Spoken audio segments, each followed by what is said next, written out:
Hi to all. వీడియోలోకి ముందు చిన్న రిక్వెస్ట్. మన ఛానల్‌కి ఇన్‌స్టాగ్రామ్ పేజ్ కూడా అయితే ఉంది. ఎవరైనా ఫాలో అవ్వకపోతే కంపల్సరీ ఫాలో అవ్వండి. అండ్ మీకు ఏదైనా డౌట్ ఉన్నా నాకు ఇన్‌స్టాగ్రామ్ పేజ్‌లో అయితే మీరు మెసేజ్ చేయొచ్చనమాట. ఇన్‌స్టాగ్రామ్ పేజ్‌ని ప్రతి ఒక్కరు కూడా ఫాలో అయ్యి నాకు మెసేజ్ చేయండి. అప్పుడే నాకు మీ మెసేజ్ లిస్ట్‌లో అవుతాయి అండ్ రిప్లై ఇవ్వగలను. ఇన్‌స్టాగ్రామ్ పేజ్ లింక్ కింద డిస్క్రిప్షన్ ఏదో ఒకసారి చెక్ అయితే చేయండి. ఇక మెయిన్ టాపిక్ వెళ్దాం బ్రదర్. మనకు ఇండియన్ రైల్వే డిపార్ట్మెంట్ నుంచి ఒక నోటిఫికేషన్ అయితే రావడం అయితే జరిగింది. దీనిలోనే మనకు అప్రెంటిస్‌షిప్ పోస్టులు అయితే భర్తీ చేస్తున్నారు. క్వాలిఫికేషన్ వచ్చేసి సింపుల్‌గా 10థ్ పాస్ అయిన ప్రతి ఒక్కరు కూడా అప్లై అయితే చేసుకోవచ్చు. అదేవిధంగా మేల్ అండ్ ఫీమేల్ ఇద్దరు కూడా అప్లై అయితే చేసుకోవచ్చనమాట. కాబట్టి ఇప్పుడు ఈ వీడియోలో వచ్చేసి క్వాలిఫికేషన్ ఏంటి, సెలక్షన్ ప్రాసెస్ ఏ విధంగా ఉంటుంది, అండ్ సెలక్షన్ ప్రాసెస్ వచ్చేసి మనకు సింపుల్‌గా అంటే ఎగ్జామ్ అయితే ఉండదు, మెడికల్ టెస్ట్ ఉండదు, ఏముండదు. మనను షార్ట్ లిస్ట్ చేసి డాక్యుమెంట్ వెరిఫికేషన్ అయితే కండక్ట్ అయితే చేసి మనకు జాబ్ అనేది ఇవ్వడం అయితే జరుగుతుంది. ఇప్పుడు ఈ వీడియోలో వచ్చేసి ప్రతిదీ పిన్ టు పిన్ అయితే ఎక్స్‌ప్లెయిన్ చేయడానికి అయితే ట్రై చేస్తాను.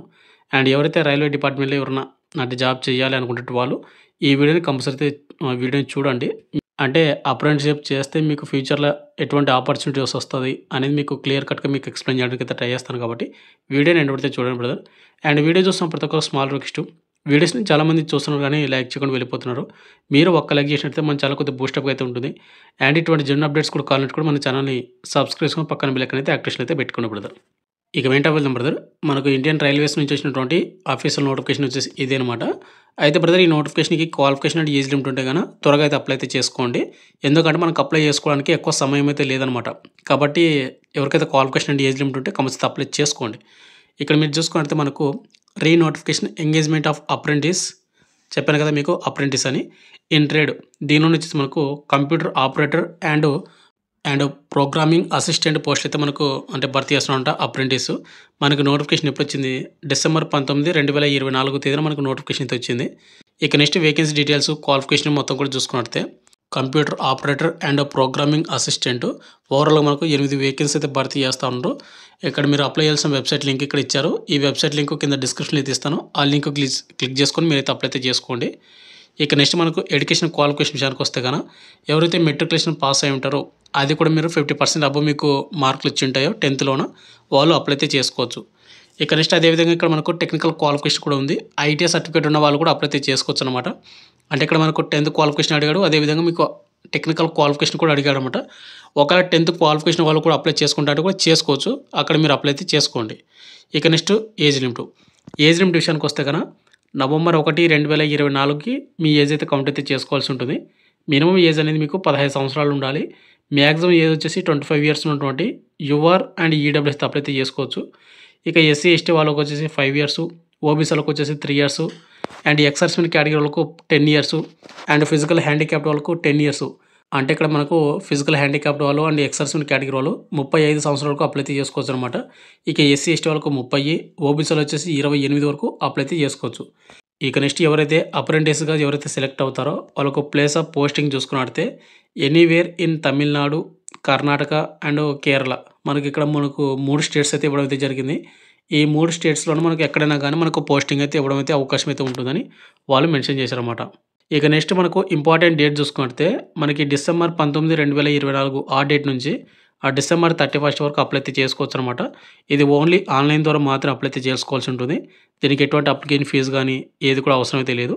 అండ్ ఎవరికైతే క్వాలిఫికేషన్ అండ్ ఏజ్ లిమిట్ ఉంటుందో డిసెంబర్ 31 లోపు అప్లై అయితే చేసుకోండి. అంటే ఎక్కువ సమయం అయితే లేదు కాబట్టి మీరు త్వరగా అయితే అప్లై అయితే చేసుకోండి బ్రదర్ ప్రతి ఒక్కరు కూడా. ఇక నెక్స్ట్ మనకు సెలక్షన్ ప్రాసెస్. సెలక్షన్ ప్రాసెస్ విషయానికి వస్తే గన మనకి ఎటువంటి ఎగ్జామ్ గానీ, ఎటువంటి మెడికల్ టెస్ట్ గానీ ఏది కూడా కండక్ట్ అయితే చేయరు. ఇక్కడ మీరు చూసుకున్నట్లయితే మీకు 10థ్ క్లాస్‌లో వచ్చినటువంటి మెట్రికులేషన్‌లో వచ్చిన మార్కులను బేస్ చేసుకొని మిమ్మల్ని అయితే షార్ట్ లిస్ట్ అయితే చేయడం అయితే జరుగుతుందన్నమాట. అంటే ఎవరికైతే హై స్కోర్ ఇచ్చి ఉంటుందో వాళ్ళు మాత్రం అప్లై అయితే చేసుకోండి. అండ్ ఎవరైతే షార్ట్ లిస్ట్ అవుతారో వాళ్ళకి నెక్స్ట్ అనేది మనకు డాక్యుమెంట్ వెరిఫికేషన్ అయితే కండక్ట్ అయితే చేస్తారు. ఈ డాక్యుమెంట్ వెరిఫికేషన్‌లో వచ్చేసి మీ క్వాలిఫికేషన్ అప్లై చేసేటప్పుడు ఏవైతే డీటెయిల్స్ సబ్మిట్ చేసి ఉంటారో ఆ డీటెయిల్స్ అన్నీ కూడా వాళ్ళు వెరిఫికేషన్ అయితే చేస్తారు. ఈ డాక్యుమెంట్ వెరిఫికేషన్‌లో మీరు గానీ సెలెక్ట్ అయ్యారంటే గన మీకు పోస్టింగ్ అయితే ఇవ్వడం అయితే జరుగుతుంది. కాబట్టి మీకు ఎటువంటి ఎగ్జామ్ గానీ, ఎటువంటి మెడికల్ టెస్ట్ గానీ ఏది కూడా కండక్ట్ అయితే చేయరు కాబట్టి అంటే 10థ్ క్లాస్‌లో వచ్చిన మార్కులను బేస్ చేసుకొని మిమ్మల్ని అయితే షార్ట్ లిస్ట్ చేస్తారు. ఎవరికైతే 10థ్‌లో హై స్కోర్ చేసుంటారో వాళ్ళందరూ కూడా అప్లై చేసుకోవడానికి అయితే ట్రై చేయండి. దీనికి ఎట్లాగో అప్లికేషన్ ఫీజు కూడా లేదు కాబట్టి మీరు ట్రై చేయండనమాట. ఇక నెక్స్ట్ వచ్చి మనకు training period of stay fund. అంటే ఎవరైతే అప్రెంటిస్‌షిప్‌గా సెలెక్ట్ అవుతారో వాళ్ళకు అమౌంట్ అనేది ఇవ్వడం అయితే జరుగుతుంది. మీకు అప్రెంటిస్‌షిప్ అనేది 1 ఇయర్ గానీ, 2 ఇయర్ గానీ ఉంటుంది. ఇక్కడ కొంతమందికి ఒక డౌట్ అయితే ఉండొచ్చు. బ్రదర్ అప్రెంటిస్‌షిప్ చేస్తే మనకి ఏం యూజ్ ఉంటుంది? అండ్ మనకు అవి పర్మనెంట్ పోస్టులు కొంతమందికి డౌట్ అయితే ఉంటుంది. ఎవరైతే అప్రెంటిస్ చేస్తారో వాళ్ళకు యూజ్ అనేది ఏముంటుందంటే, మనకు అప్‌కమింగ్ రైల్వే డిపార్ట్‌మెంట్ నుంచి ఆర్ఆర్‌బీ నుంచి వచ్చినటువంటి నోటిఫికేషన్‌లు అయితే ఉన్నాయో, గ్రూప్ డి గాని, ఎన్‌టీపీసీ గాని, టెక్నీషియన్ గాని ఇట్లా వేరే పోస్టులు ఉంటాయి కదా! అటువంటి పోస్ట్‌లోనే మీకు కొద్దిగా ప్రయారిటీ అనేది ఇవ్వడం అయితే జరుగుతుంది. మీకు కొద్దిగా కట్ ఆఫ్ అనేది తగ్గుతుంది.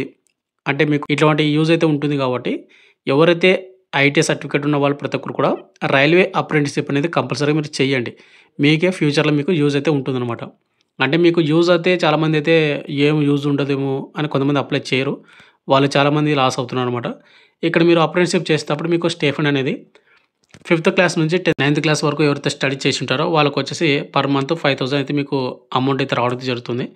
ఒకవేళ 10థ్ క్లాస్ చదివినటువంటి వాళ్ళకు 6,000 మీకు అప్రెంటిస్‌షిప్ అంటే స్టైఫండ్ అయితే వస్తుంది పర్ మంత్. ఒకవేళ ఇంటర్ కంప్లీట్ చేసినటువంటి వాళ్ళు ఎవరైతే ఉంటారో వాళ్ళకు 7,000 పర్ మంత్ మీకు స్టైఫండ్ అయితే రావడం అయితే జరుగుతుంది. ఒకవేళ మీక్కడ నేషనల్ అండ్ స్టేట్ సర్టిఫికేట్ ఎవరికైతే ఉంటుందో వాళ్ళకు 7,700 మీకు పర్ మంత్ వస్తుంది. అదేవిధంగా టెక్నీషియన్, వొకేషనల్ అప్రెంటిస్‌షిప్ లేదంటే వొకేషనల్ సర్టిఫికేట్ హోల్డర్స్ ఎవరైతే ఉంటారో వాళ్ళకు 7,000 పర్ మంత్ మీకు స్టైఫండ్ అయితే రావడం అయితే జరుగుతుందన్నమాట. ఇక అదేవిధంగా టెక్నీషియన్ అప్రెంటిస్ లేదా డిప్లొమా హోల్డర్స్ ఎవరైతే ఉంటారో వాళ్ళకు 8,000 పర్ మంత్ మీకు స్టైఫండ్ అయితే రావడం అయితే జరుగుతుంది. ఒకవేళ గ్రాడ్యుయేట్ అప్రెంటిస్‌షిప్ చేసినటువంటి వాళ్ళకు 9,000 పర్ మంత్ మీకు అంటే స్టైఫండ్ అయితే ఇప్పుడైతే జరుగుతుందన్నమాట. డిగ్రీ ఎవరైతే కంప్లీట్ చేసినా వాళ్ళు. కాబట్టి మీకు ఇక్కడ ఈ విధంగా అయితే వస్తుంది. మీకు ఇట్లా 1 ఇయర్ వరకు పర్ మంత్ మీకు ఇంత అయితే రావడం అయితే జరుగుతుందన్నమాట. మీకు వన్స్ మీకు 1 ఇయర్ అనేది మీకు అప్రెంటిస్‌షిప్ అయిపోయిన తర్వాత ఒక సర్టిఫికేట్ అయితే ఇవ్వడం అయితే జరుగుతుంది.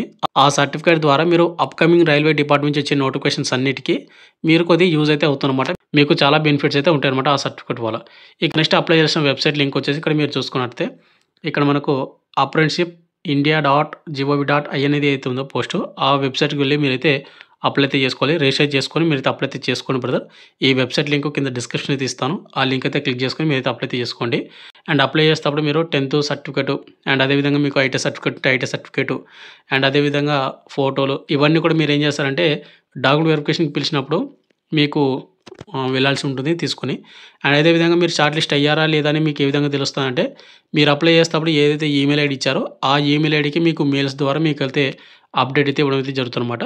వాళ్ళు చెప్పినటువంటి డేట్‌కి వాళ్ళు చెప్పినటువంటి ప్లేస్‌కి మీరైతే వెళ్ళాల్సి ఉంటుంది. అండ్ చెప్పాను కదా! మనకు ఎవరైతే అప్రెంటిస్‌షిప్‌గా సెలెక్ట్ అవుతారో వాళ్ళకొచ్చేసి మనకు తమిళనాడు, లేదంటే కేరళ, లేదంటే కర్ణాటక ఈ 3 స్టేట్స్‌లోనూ మనకు ఎక్కడైనా గానీ అప్రెంటిస్‌షిప్ ట్రైనింగ్ అయితే ఇవ్వడం అయితే జరుగుతుందన్నమాట. కాబట్టి ప్రతి ఒక్కరు కూడా చూసుకొని మీరైతే అప్లై అయితే చేసుకోండి. ఆంధ్ర అండ్ తెలంగాణ వాళ్ళు ఎవరికైనా ఇంట్రెస్ట్ ఉన్నా అప్లై అయితే చేసుకోండి బ్రదర్. అండ్ అదే విధంగా మళ్ళీ చెప్తున్నాను. దీనికి అప్లై లాస్ట్ డేట్ వచ్చేసి డిసెంబర్ 31 వరకు అప్లై అయితే చేసుకోవచ్చు. ఇంకా మనం అప్లై చేసుకోవడానికి ఇంకా 4 డేస్ మాత్రమే ఉంటుంది కాబట్టి టైం అయితే ఎక్కువైతే లేదు. కాబట్టి ఇంట్రెస్ట్ ఉన్న ప్రతి ఒక్కరు కూడా అప్లై అయితే చేసుకోండి. ఏజ్ లిమిట్ ఉన్నట్టు ప్రతి ఒక్కరు కూడా. ఇంతే బ్రదర్ వీడియో. మీకు ఇంకేమైనా డౌట్ కనుక కింద కామెంట్ అయితే చేయండి. ఈ నోటిఫికేషన్ కావాలంటే మన టెలిగ్రామ్ గ్రూప్‌లో పోస్ట్ చేసి అక్కడ పిన్ చేసి పెట్టుంటాను. డౌన్లోడ్ చేసుకొని ఒకసారి చెక్‌ఔట్ అయితే చేసుకోండి. Thank you.